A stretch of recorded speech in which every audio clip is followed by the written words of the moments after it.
It's exactly 13 minutes past 9 and you're still watching Smart Means Business. I'm Andrew Barije and here with Masi Katsumi, definitely driving you all the way.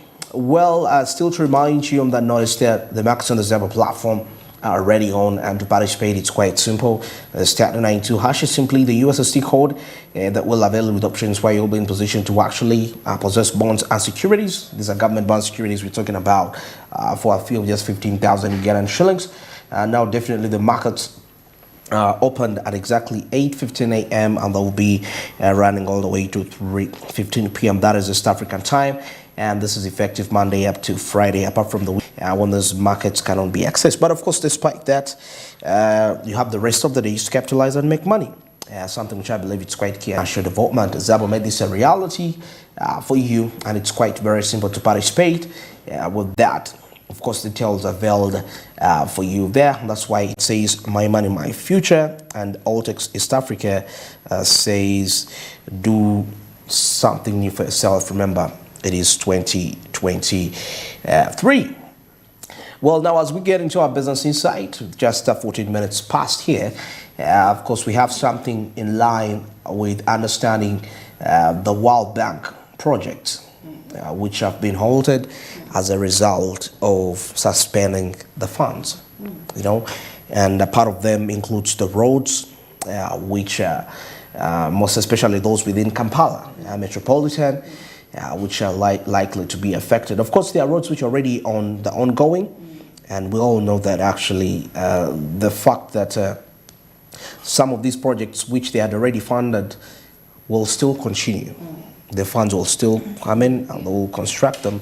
But of course, there has been hindrances for these other projects, you know, which now, for example, the roads in the Kampala metropolitan. Remember, the World Bank has been funding a number of them. We saw something here to do with the groups, circle groups in villages, in where, I mean, once these roads are being established, there are people that actually have employment opportunities, you know, in the different areas, and all those, of course, seem to be going to be cut through. And now the nation is in a very critical stage, a critical area, a critical moment, of course, where there is need of, you know, infrastructure, investment in infrastructure, if we are to have our businesses to run efficiently in here. Okay, now. Of course, we see, as I'm trying to access a report of course, some of the World Bank funded projects in here, but a little bit delayed in here. But of course, anytime it's going to be coming in through the World Bank Group finances. Before we get into the major topic of discussion for this time around, probably it will come in later on as we proceed. Something you wanted to say, like, something.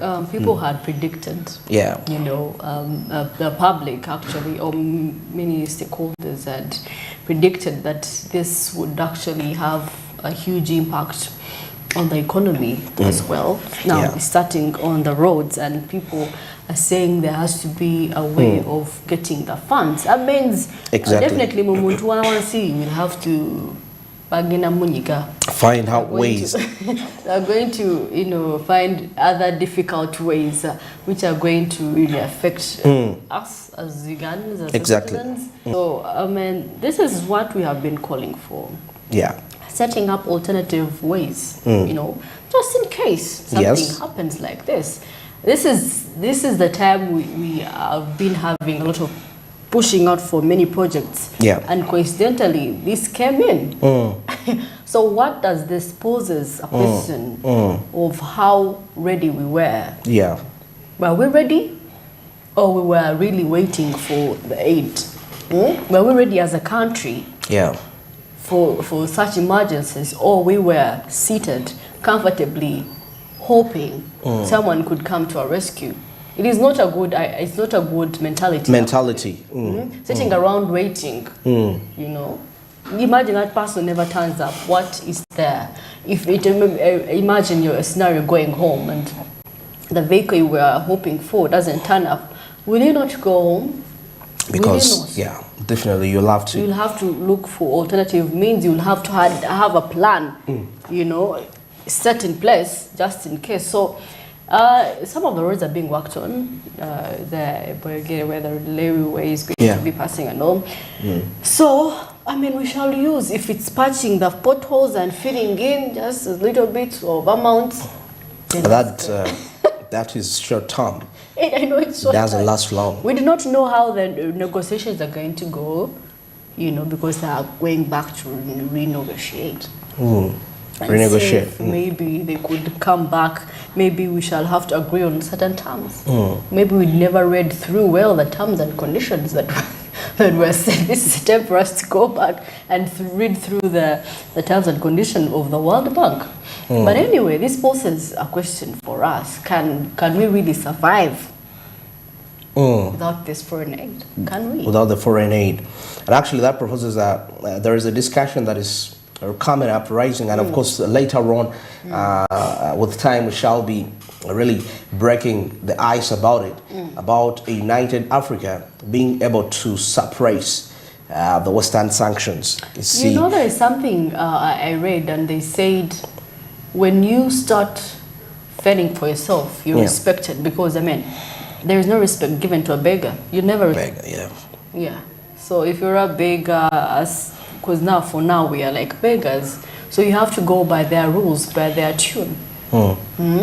Something sensible, they rubbish it all. So no, generally speaking, humanity speaking, if you're a person considered of less value, you never say something and people make sense out of it. That's how it is. That's how humanity treats people who are of low value. So let's make a name for ourselves. Let's start building a great Africa, so that people out there will be like, wow.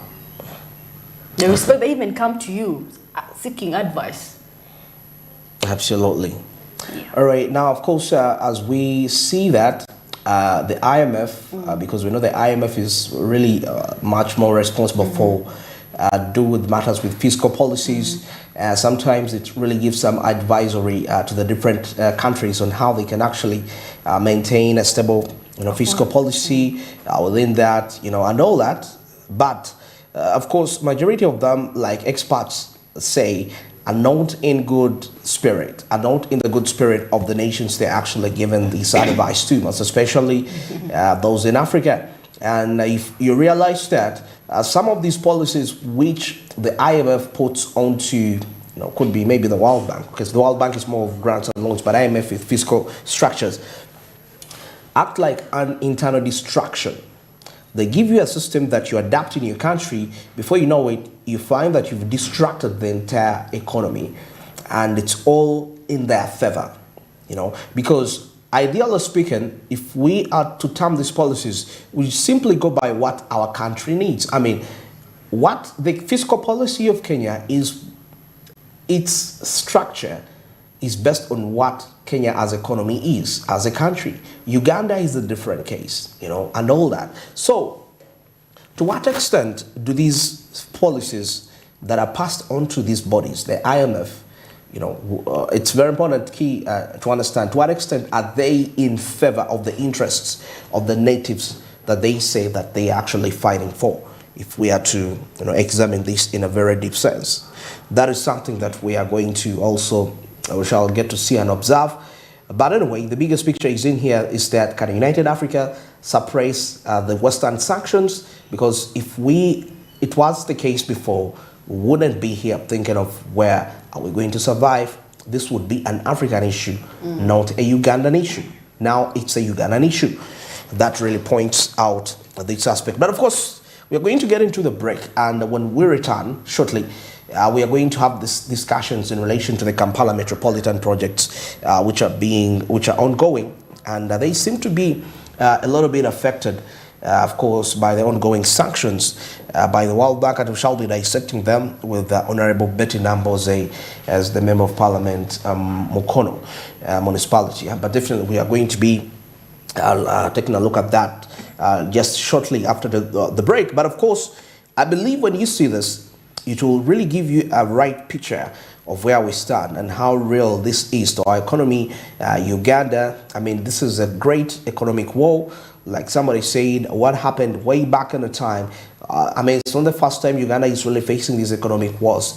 These wars have been on, but we've been able to actually overcome them and win them. So how best can we still use the same abilities and skill to overcome such an incident? Because a political, it can inspire a political instability, which instability can actually still destroy the economy back to the worst.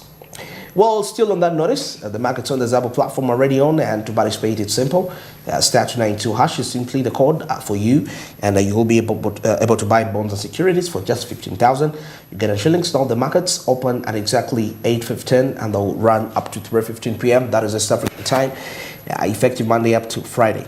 Apart from the weekends of the public holidays when these markets cannot be accessed. But of course, away from that, you have the rest of the days to make money, something which I believe it's quite key and instrumental when it comes to your financial growth and development as an individual. Zabo made this a reality for you. That's why it says, my money, my future. And Oltex East Africa tells you, well, you got to do something new for yourself. Remember, it is 2023, and things have to be done much more different.